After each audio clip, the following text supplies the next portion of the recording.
Assalamualaikum warahmatullahi wabarakatuh. Alhamdulillah, alhamdulillahi rabbil alamin. Wassalatu wassalamu ala sayyidina Muhammadin wa ala alihi wa ashabihi ajma'in. Amma ba'du. Pertama-tama saya panjatkan puji syukur kehadirat Allah Subhanahu wa taala yang mana saat ini saya Dr. Gus Joy akan memberikan materi tentang kelanjutan dari kitab fikih, kitab fikih Ahli Sunnah wal Jamaah yang saya susun jilid 2 jilid 2 masih meneruskan bab kemarin ini jilid 2. Kalau jilid 3 nanti ini jilid 3-nya ya. Ini total hampir semuanya 800 halaman total. Kalau jilid 2 hampir 200-an, jilid 3 enggak sampai 800 700 sekian halaman. Ya. Ini kita lanjutkan yaitu jilid yang kedua, yaitu kitab fikih Ahli Sunnah wal Jamaah. Yang kedua kalinya, marilah kita membaca sholawat serta salam kepada junjungan kita Nabi besar Muhammad SAW, yang mana dengan lantaran beliaunya lah kita bisa mengerti sesuatu yang hak dan sesuatu yang batil. Hadirin sekalian yang berbahagia, wabil khusus para mahasiswa-mahasiswa saya dimanapun kalian berada, tolong perhatikan materi-materi yang saya sampaikan dan semoga bermanfaat dan semoga Allah mempermudah kalian semuanya menyerap ilmu yang saya sampaikan, dan tidak ada salahnya untuk masyarakat seluruh dunia untuk melihat materi ini. Semoga menjadi asbab bagaimana ilmu bisa masuk ke dalam diri kita dan bermanfaat untuk agama, bangsa, dan negara. Dan bagi yang melihat yang bukan beragama Islam, semoga mendapatkan taufik serta hidayah. Hadirin sekalian yang berbahagia, hukum bagi orang yang batal puasa Ramadan. Jadi saya teruskan materi kemarin.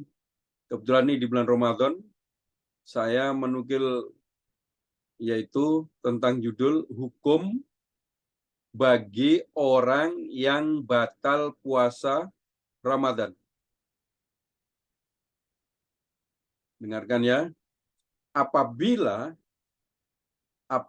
seseorang yang sedang berpuasa di bulan Ramadan terbatalkan puasanya, maka dia wajib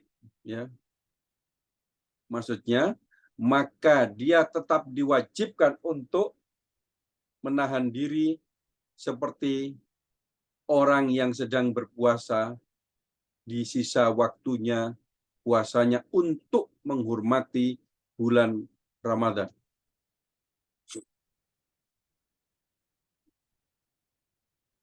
Oleh sebab itu, apabila seorang suami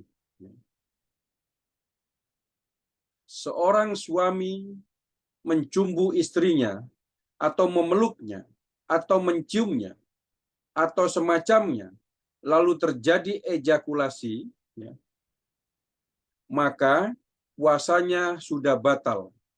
Namun, meskipun puasanya sudah batal, dia tetap diwajibkan untuk tetap menahan diri di sisa waktu puasanya seperti halnya orang yang sedang berpuasa. Dia tidak boleh berbuka seketika itu juga. Apabila jika hal itu dilakukan selain di bulan Ramadan, misalnya pada bulan nazar, baik itu nazar yang ditentukan waktunya atau tidak, atau juga puasa kafarat atau puasa qodok Ramadan, atau puasa sunnah, maka dia tidak perlu menahan diri di sisa waktu puasanya. Hal ini disepakati oleh 3 madhab selain madhab Maliki.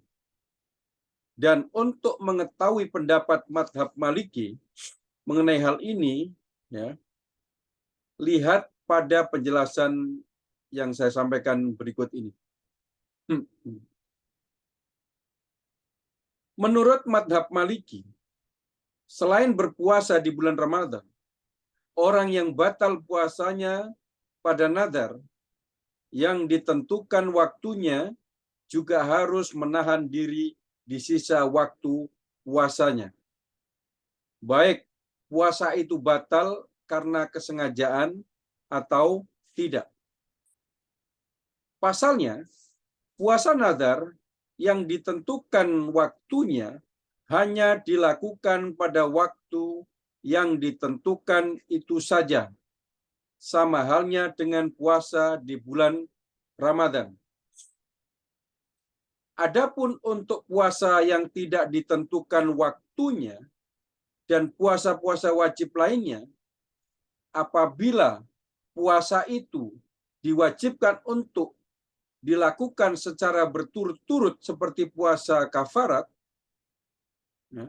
puasa kafarat Ramadan atau puasa yang dinazarkan atau bulan secara berturut-turut, jika ada puasa yang dibatalkan secara sengaja di tengah hari, maka tidak diwajibkan bagi orang yang melakukan untuk tetap menahan diri di sisa waktu. Ya. Maksudnya di sisa waktu puasa itu. Namun dia wajibkan, ya, namun dia diwajibkan untuk mengulang puasanya dari awal lagi. Apabila ada 1 hari saja yang batal dari puasa berturut-turut tersebut, sedangkan jika puasa itu terbatalkan karena lupa atau tidak sengaja, maka selama puasa itu bukan puasa hari pertama, maka dia juga diwajibkan untuk menahan diri di sisa waktu puasanya. Jika puasa itu merupakan puasa hari pertama, maka hanya dianjurkan saja baginya untuk menahan diri, tidak diwajibkan. Sementara apabila puasa yang dilakukan tidak wajib untuk dilakukan secara berturut-turut, seperti puasa qadha Ramadan atau puasa kafarat sumpah, maka menahan diri boleh dilakukan sebagaimana diperbolehkannya untuk tidak menahan diri, baik puasa itu terbatalkan secara sengaja ataupun tidak. Karena waktu yang digunakan untuk melakukan puasa tersebut tidak ditentukan, boleh dilakukan kapan saja, ataupun jika puasa yang dilakukan adalah puasa sunnah, apabila terbatalkannya karena lupa, maka diwajibkan baginya untuk menahan diri karena mengqadha puasa tersebut tidak wajib. Sedangkan jika terbatalkan karena sengaja, maka dia tidak harus menahan diri di sisa waktu puasanya, karena dia wajib untuk mengqadha puasa itu. Alasan yang diperkenankan untuk berbuka lebih awal, ada banyak sekali alasan-alasan yang diperkenankan bagi orang yang sedang berpuasa untuk berbuka, ya, untuk berbuka lebih awal dari waktu berbuka yang sesungguhnya, atau tidak berpuasa di bulan Ramadan. Di antaranya ada sakit. Apabila seseorang mengalami jatuh sakit pada bulan Ramadan, dan dikhawatirkan sakitnya akan bertambah parah apabila dia berpuasa, atau dikhawatirkan akan memperlambat proses penyembuhannya, atau dia akan merasa sangat kesulitan jika harus berpuasa, maka menurut 3 madhab dia diperbolehkan untuk tidak berpuasa. Sementara menurut madhab Hambali disunahkan untuk tidak berpuasa dan dimakruhkan baginya untuk berpuasa dalam keadaan seperti itu. Adapun jika diyakini bahwa puasa akan mengancam keselamatan jiwanya atau akan terjadi musibah yang cukup besar, misalnya kehilangan salah satu indranya, maka seluruh ulama bersepakat bahwa orang tersebut diwajibkan untuk tidak berpuasa dan diharamkan baginya berpuasa. Hukum itu berlaku jika kondisi sakit memang benar-benar terjadi, namun jika seseorang sedang dalam kondisi sehat, namun diperkirakan akan ada penyakit yang menyerang, ya, apabila dia berpuasa, maka ada pendapat yang berbeda dari para ulama. Coba lihat nanti keterangan dari tiap madhab mengenai hal ini pada penjelasan saya berikutnya. Menurut madhab Hambali, ya, menurut madhab Hambali, orang itu disunahkan untuk tidak berpuasa seperti orang yang sudah sakit, dan dia dimakruhkan untuk berpuasa. Menurut madhab Hanafi, apabila seseorang diyakini akan jatuh sakit dengan berpuasa, maka dia diperbolehkan untuk tidak berpuasa dan diperbolehkan pula untuk berpuasa, sebagaimana halnya orang yang sudah sakit. Menurut madhab Maliki, apabila orang yang sedang memperkirakan dengan berpuasa, ya, maka jiwanya akan terancam atau terjadi musibah yang tidak diinginkan, maka dia diwajibkan untuk tidak berpuasa seperti halnya orang yang sudah sakit. Menurut madhab Asy-Syafi'i, apabila saat memulai puasa dia masih sehat, maka dia tidak boleh tidak berpuasa meskipun dalam perkiraannya dia akan jatuh sakit jika berpuasa. Hingga sampai benar-benar jatuh sakit, barulah diperbolehkan untuk tidak berpuasa. Tidak diwajibkan bagi orang yang sakit untuk meniatkan diri mengambil keringanan untuk tidak berpuasa bagi orang-orang yang diperkenankan untuk tidak berpuasa. Ini menurut 3 madhab lain, ya, madhab Asy-Syafi'i. Sedangkan menurut madhab Asy-Syafi'i, niat tersebut diwajibkan. Dan jika dia tidak berniat seperti itu, maka dia dianggap telah melakukan perbuatan dosa. Selanjutnya, materi tentang hukum berpuasa bagi wanita hamil dan menyusui. Masa menyusui anaknya dan dia dikhawatirkan berpuasa akan mempengaruhi buruk terhadap dirinya dan bayinya atau terhadap salah satu mereka, maka dia diperbolehkan untuk tidak berpuasa. Namun demikian, ada penjelasan yang berbeda-beda dari tiap madhab mengenai hal ini. Ya. Coba dengarkan dan lihatlah apa yang saya sampaikan pada penjelasan berikutnya ya.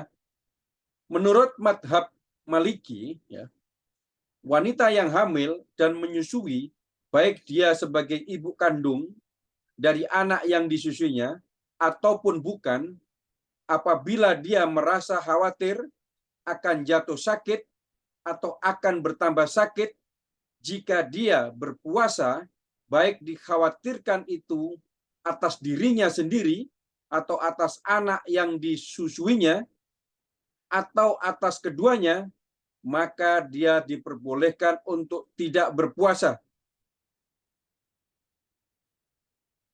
Dan dia diwajibkan untuk mengkodok puasa tersebut.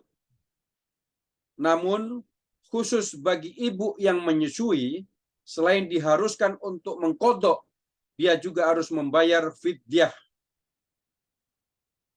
Berbeda dengan wanita hamil, karena ia tidak diwajibkan untuk membayarnya.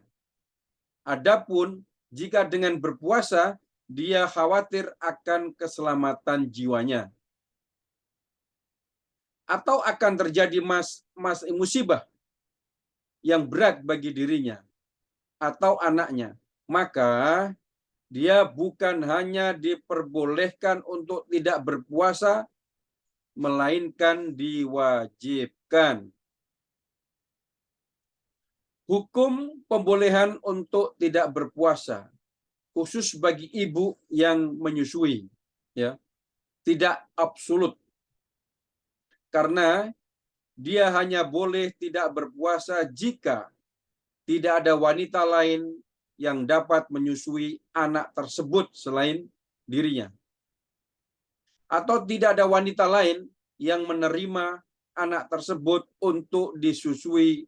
Adapun jika ada wanita lain yang dapat menyusui anak tersebut dan dia mau menerima anak itu untuk disusui, maka ibu tersebut tidak boleh meninggalkan puasanya. Dia harus tetap berpuasa bagaimanapun keadaannya. Sedangkan jika wanita yang dapat menyusui anak tersebut meminta upah dari jasanya, maka orang yang harus bertanggung jawab untuk memberikan upah tersebut adalah bapak dari anak itu. Karena upah itu masih termasuk dalam kategori nafkah bagi anak dan nafkah anak itu wajib ditanggung oleh bapaknya atau abahnya. Menurut madhab Hanafi, apabila seseorang wanita yang sedang dalam masa hamil atau wanita yang sedang dalam masa menyusui merasa khawatir akan terjadi sesuatu yang buruk jika dia berpuasa, maka dia diperbolehkan untuk tidak berpuasa.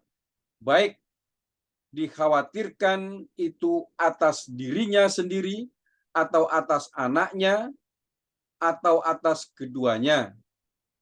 Namun jika tidak diharuskan untuk membayar fidyah, melainkan hanya diwajibkan untuk mengkodok puasanya saja, dan tidak perlu berturut-turut dalam mengkodoknya.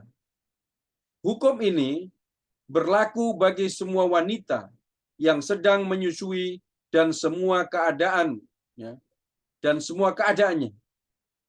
Baik itu ibu kandung dari anak yang disusui ataupun wanita lain yang mau menyusuinya dengan upah. Baik itu ada wanita lain yang dapat menyusui anak tersebut ataupun tidak ada. Menurut madhab Hambali, wanita yang hamil atau menyusui boleh tidak berpuasa apabila dikhawatirkan akan terjadi hal yang buruk terhadap dirinya atau terhadap keduanya. Dia diwajibkan untuk mengkodok puasa tersebut. Dan jika perlu membayar fidyah, adapun Jika dikhawatirkan itu hanya terhadap anak-anak sisi saja, ya dikhawatirkan terhadap anak-anak saja, anaknya saja, maka dia diharuskan untuk mengqadha puasa tersebut dan sekaligus membayar fidyah. Apabila seorang ibu mampu untuk membayar ya wanita lain untuk menyusui anaknya dan anaknya tersebut mau menerima air susu dari wanita tersebut, maka hendaknya ia memberikan anaknya kepada wanita tersebut untuk disusui dengan membayarkan upahnya agar dia tidak perlu meninggalkan puasa. Adapun hukum wanita yang menyusui anak orang lain, maka hukumnya sama seperti hukum ibu yang menyusui di atas yang saya sampaikan tadi. Menurut madhab Asy-Syafi'i, wanita yang hamil atau menyusui jika merasa khawatir akan terjadi sesuatu yang tidak diinginkan karena berpuasa, baik itu dikhawatirkan atas dirinya atau anak atau kedua, maka yang diwajibkan untuk tidak berpuasa dan mengqadha puasanya di waktu yang lain tanpa membayar fidyah, kecuali pada kondisi yang kedua, yaitu jika dikhawatirkan itu hanya atas diri anak saja. Hukum ini berlaku bagi tiap wanita yang menyusui, baik itu ibu kandung dari anak yang disusui ataupun wanita lain yang bukan ibunya, ya, entah dengan membayar upah ataupun tidak, sedangkan diwajibkannya untuk tidak berpuasa pada wanita yang menyusui hanya jika wanita tersebut satu-satunya yang dapat menyusui anak tersebut dan tidak ada wanita lain yang dapat menyusuinya, baik itu wanita yang tidak berpuasa ataupun wanita yang tidak dikhawatirkan akan terjadi sesuatu jika berpuasa sambil menyusui anak tersebut.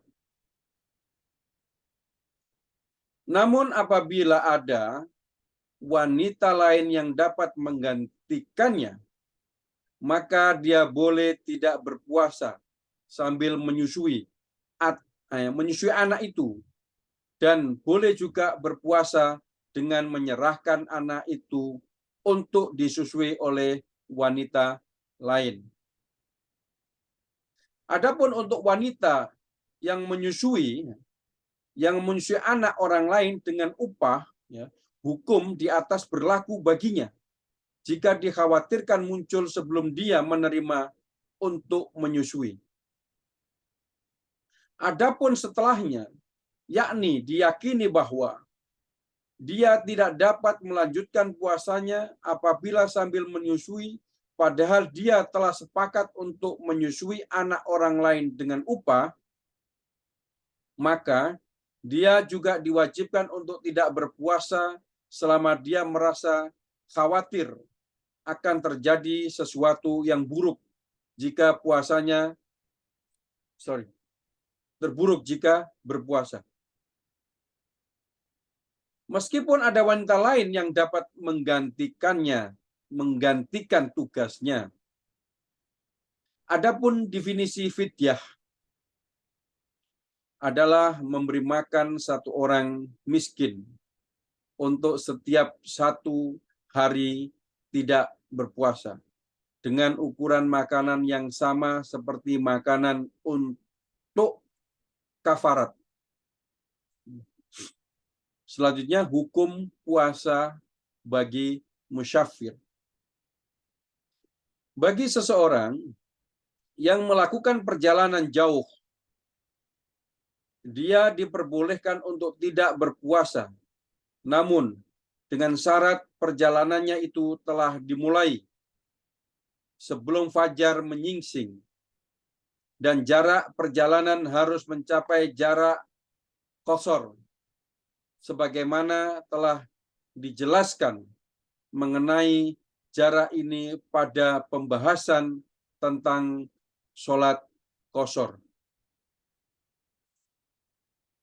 Oleh karena itu, apabila perjalanan tidak mencapai jarak qashar, maka dia tidak diperbolehkan untuk meninggalkan puasanya.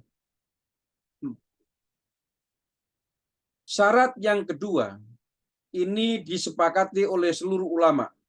Adapun untuk syarat yang pertama, ya, madhab Hambali tidak menyepakati, ya, silahkan melihat pendapat berbeda dari madhab Hambali mengenai hal yang saya sampaikan selanjutnya.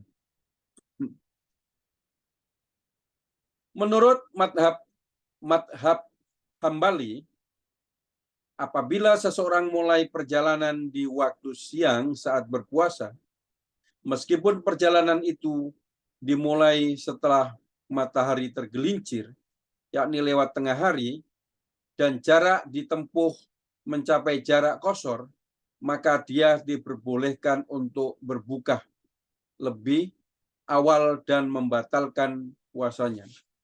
Namun, akan lebih baik jika dia melanjutkan puasanya pada hari itu. Sementara madhab Syafi'i menambahkan satu syarat lainnya selain dari kedua syarat tersebut.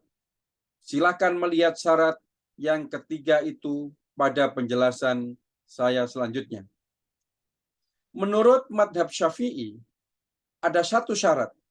Ya, ada satu syarat lagi bagi musyafir agar diperbolehkan untuk tidak berpuasa, yaitu tidak selalu melakukan perjalanan, karena jika dia sudah terbiasa melakukan perjalanan maka diharamkan baginya untuk tidak berpuasa, kecuali jika dengan berpuasa dia akan mendapatkan kesulitan yang sangat berat, seperti kesulitan yang dialami oleh pelaksana sholat, hingga diperbolehkan untuk bertayamum. Seluruh ulama sepakat, apabila seorang musafir baru memulai perjalanan setelah fajar menyingsing, setelah waktu subuh, maka diharamkan baginya untuk tidak berpuasa. Namun, jika dia tidak berpuasa, maka dia hanya harus mengqadha puasa tersebut tanpa dikenakan hukuman kafarat. Madhab Asy-Syafi'i sedikit berbeda dengan yang lain mengenai hukuman ini. Silakan melihat pendapat mereka yang menjelaskan materi selanjutnya. Menurut madhab Syafi'i, apabila seseorang musafir memulai perjalanan setelah fajar menyingsing, maka diharamkan baginya untuk tidak berpuasa. Namun, dia hanya diwajibkan mengqadha jika pembatalannya hanya mengharuskan qadha. Sedangkan jika pembatalannya mengharuskan qadha sekaligus dengan hukuman kafarat, maka dia dikenai kedua-duanya. Adapun jika seseorang musyafir menginapkan niat, ya, sembari malam itu berpuasa sehari semalam untuk berpuasa di dalam perjalanannya, maka dia tidak boleh berpuasa dan membatalkan niatnya. Tidak ada dosa sama sekali jika dia melakukan hal itu. Dan dia hanya harus mengqadha puasanya. Namun madhab Maliki dan Hanafi memiliki pandangan yang berbeda. Coba perhatikan bagaimana pendapat mereka mengenai hal pada penjelasan yang saya sampaikan berikutnya. Menurut madhab Maliki, apabila seseorang musafir telah menginapkan niatnya untuk berpuasa dalam perjalanannya, lalu telah memulai puasanya, namun setelah itu dia membatalkan puasa tersebut, maka dia harus mengkodok puasanya dan sekaligus dikenakan hukuman kafarat. Menurut madhab Hanafi, ya, apabila seseorang musafir telah menginapkan niatnya untuk berpuasa dalam perjalanannya, maka diharamkan baginya untuk tidak berpuasa.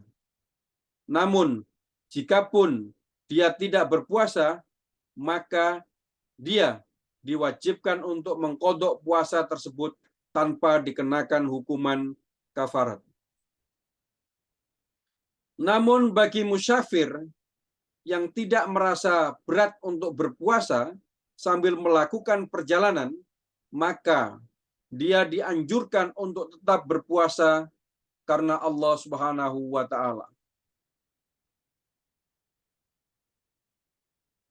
Ya. Di dalam surat Al-Baqarah ayat 184.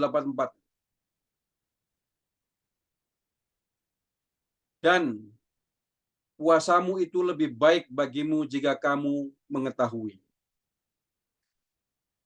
Dalam surat Al-Baqarah 184. Tetapi jika puasa itu memberatkan, maka menurut madhab Hanafi dan Asy-Syafi'i, ya, lebih afdal baginya untuk tidak berpuasa. Untuk mengetahui pendapat madhab Maliki dan Hambali mengenai hal ini, perhatikan apa yang saya sampaikan selanjutnya.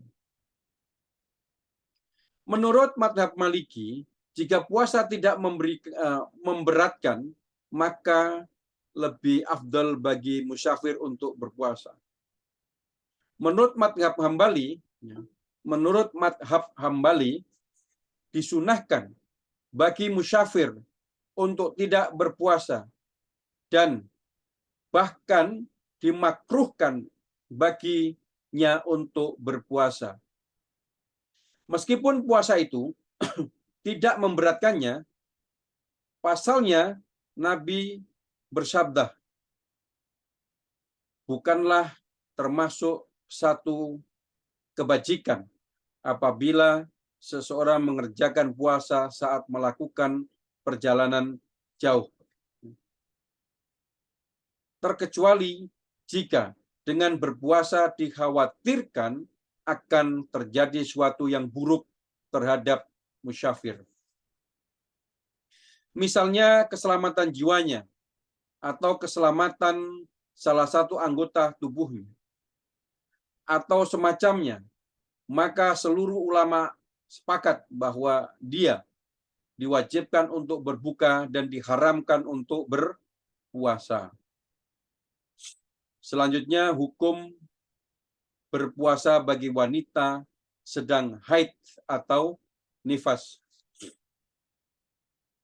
Apabila seseorang wanita sedang menjalani masa haid atau masa nifas, maka diwajibkan baginya untuk berbuka dan diharamkan baginya untuk berpuasa.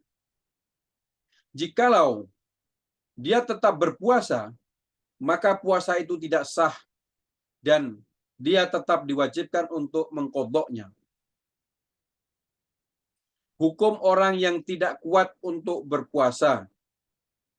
Apabila seseorang mengalami kelaparan atau kehausan yang teramat sangat hingga tidak ada kekuatan sedikit pun untuk pada dirinya untuk melanjutkan puasa, maka diperbolehkan baginya untuk berbuka lebih awal dan dia hanya diharuskan untuk mengqadha puasanya itu.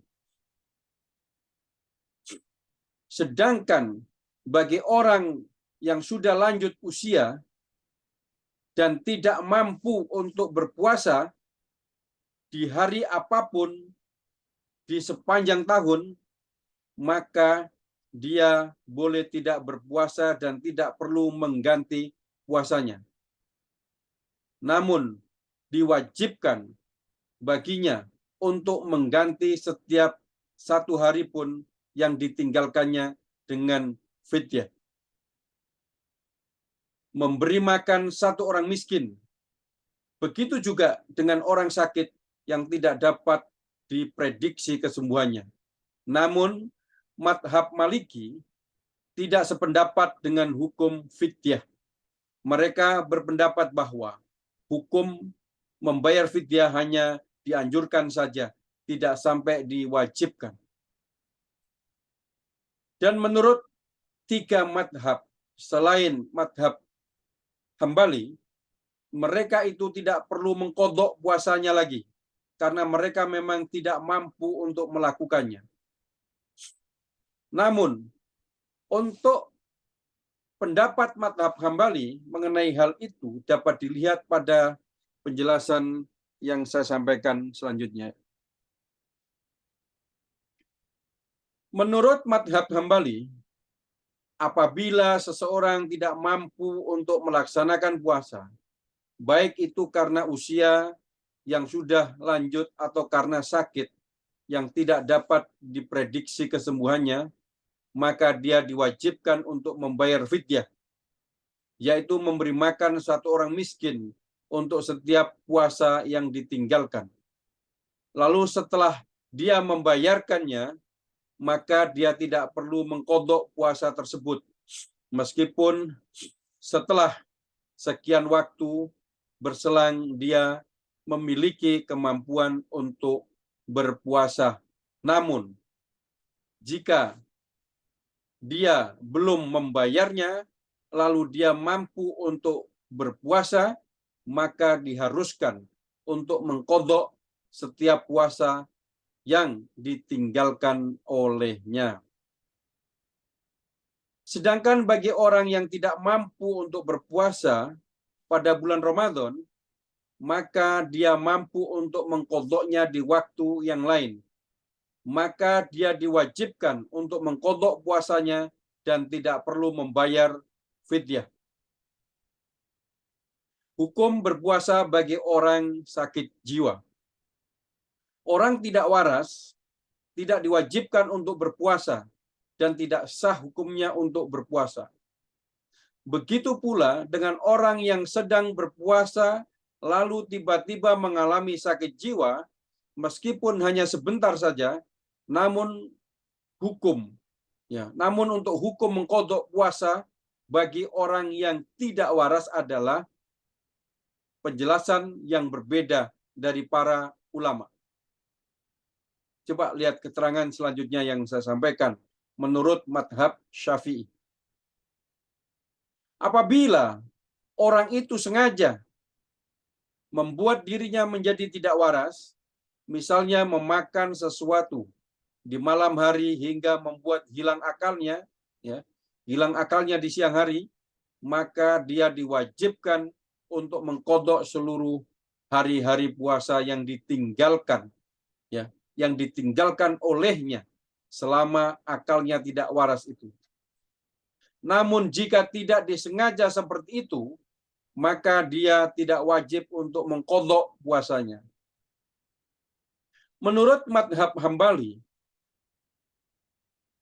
apabila ketika warasnya meliputi seluruh waktu puasa dalam suatu hari, maka dia tidak diwajibkan untuk mengqadha puasa sama sekali, baik itu secara sengaja ataupun tidak.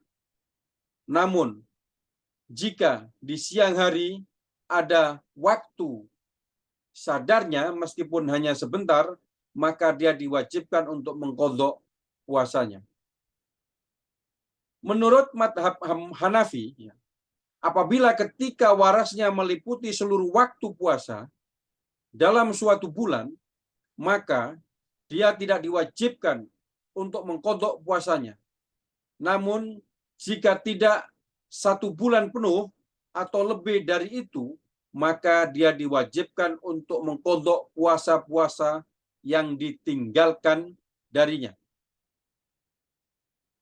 Menurut madhab Maliki, apabila ketika warasnya meliputi seluruh waktu ya, seluruh waktu puasa dalam satu hari, apabila di awal waktunya masih sadar ataupun tidak, maka dia diwajibkan untuk mengqadha puasanya. Dan jika ketidakwarasannya hanya setengah hari atau lebih sedikit dari itu, namun mencakup awal waktu puasa, maka dia juga diwajibkan untuk mengqadha puasanya.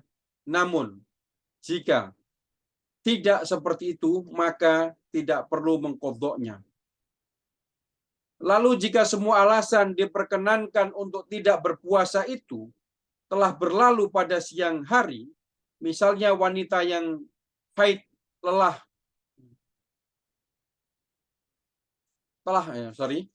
misalnya wanita yang haid telah bersih dari haidnya di siang hari, atau musafir telah menetap, atau ada remaja yang mencapai usia balik, maka dia diwajibkan untuk menahan diri hingga waktu maghrib tiba, seperti halnya orang yang berpuasa untuk menghormati bulan Ramadan. Namun madhab Syafi'i dan Maliki tidak sependapat dengan pendapat madhab Hanafi dan Hambali. Ya. Silahkan simak pendapat yang berbeda dari madhab Syafi'i dan Maliki. Selanjutnya akan saya jelaskan. Menurut madhab Maliki, dalam kondisi seperti itu, dia tidak wajib untuk menahan diri seperti orang yang berpuasa.